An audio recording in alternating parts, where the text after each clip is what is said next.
Once again, good morning, dear students. We'll continue with the principles of education. And the next topic for today's discussion is education principles or principles of education. So, the first principle is encouraging contact between students and teachers. So, when we are providing education, there should be contact between or interaction between the students and teachers.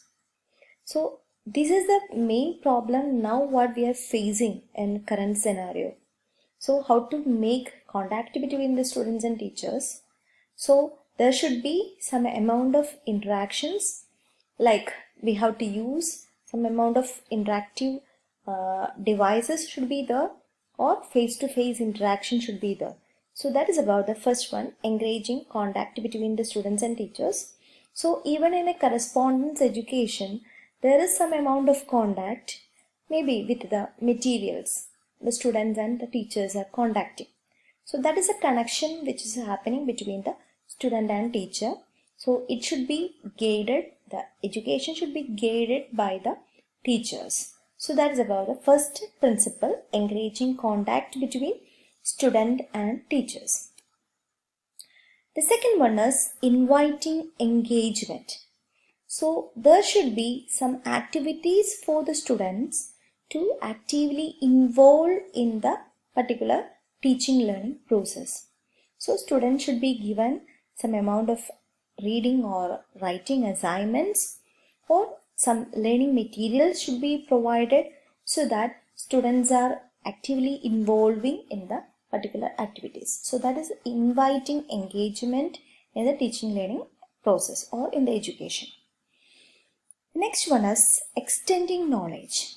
So after that particular session, there should be opportunities for the students to extend their knowledge by their own self-learning activities.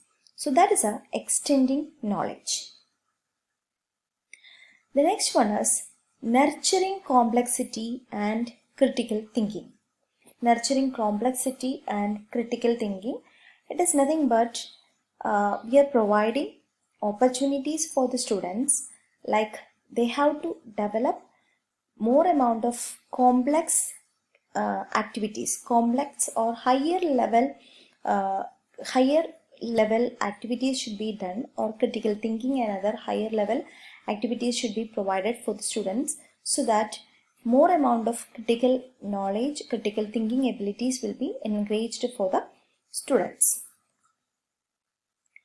Building connections. So the connections can be between the teaching material and the students, teacher and the students, between the students. So there should be proper amount of connections between the these all group of members within the educational institution or within the education setting. Transforming views and inspiring changes. So this is the same thing what we have discussed in the functions of education also. There should be some changes in the views, opinions after that particular session. So some behavioral changes should be there, and some inspirational changes should be happen in the students. So there should not be like previous, before the session and after the session, some amount of changes should be there. That is what is the another principle of education, that is transforming views and inspiring changes. The next one is encouraging reflective thinking. So they have to think by themselves what is happening. So that is another methodology of teaching, that is reflective thinking should be done by the students. Providing appropriate learning support, that may be in terms of learning materials, or in terms of references, or in terms of any other facilities. So it should be provided for the students for learning support to increase their learning. Respecting diversity. So whenever we are looking for a 50 or a group of students, we have to understand students are with their own differences. So that differences we have to respect, that is respecting diversity among the students. Creating empowering learning experiences and environments. So we have to provide learning experiences and environments for the students. So that should be enriched environment. Learning with the learning experiences should be provided to the students. That is about the principles of education. So we have discussed about the education principles: encouraging contact between students and teachers, inviting engagement, extending knowledge, nurturing complexity and critical thinking, and building connections, transforming views and inspiring changes, encouraging reflective thinking, providing appropriate learning support, respecting diversity, creating empowering learning experiences and environments. So next we will be discussing about some amount of general concepts like types of education.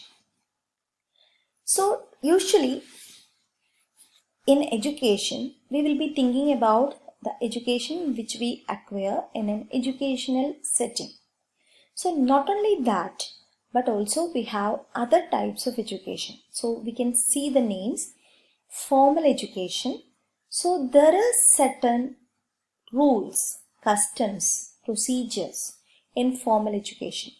So the students has to come to the school at 9 a.m. They have to follow the each classes. They have to write down the assignments, and there will be routine examinations will be there, and final examination will be there. Based on that, the students will be progressing to the next stage.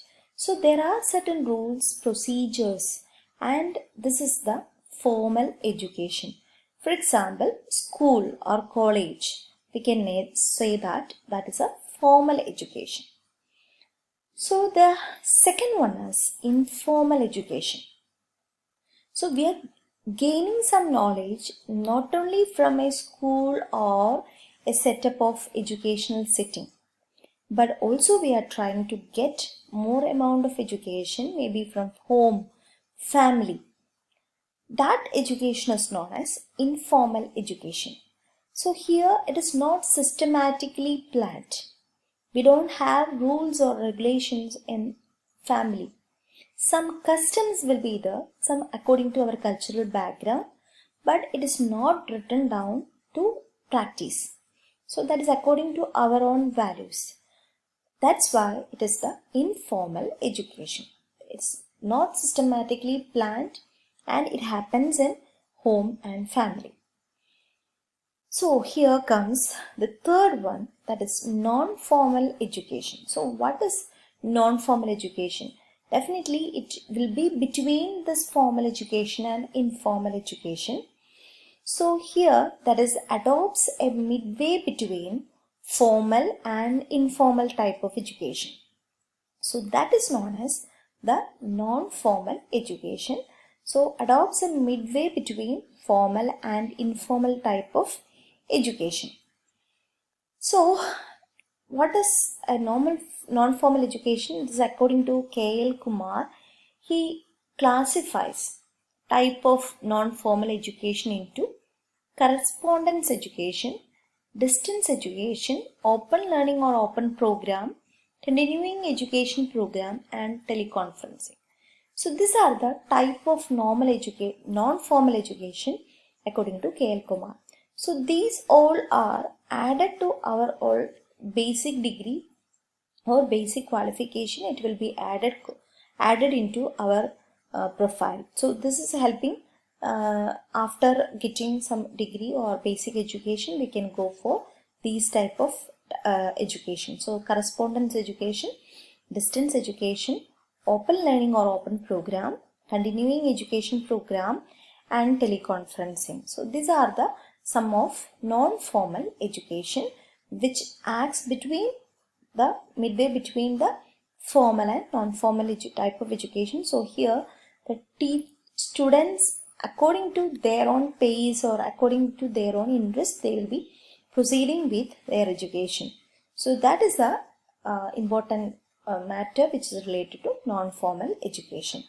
So hope you all understood the topic and listen properly, write down the notes, and thank you very much for your kind listening and viewing the video. Thank you. Thank you all.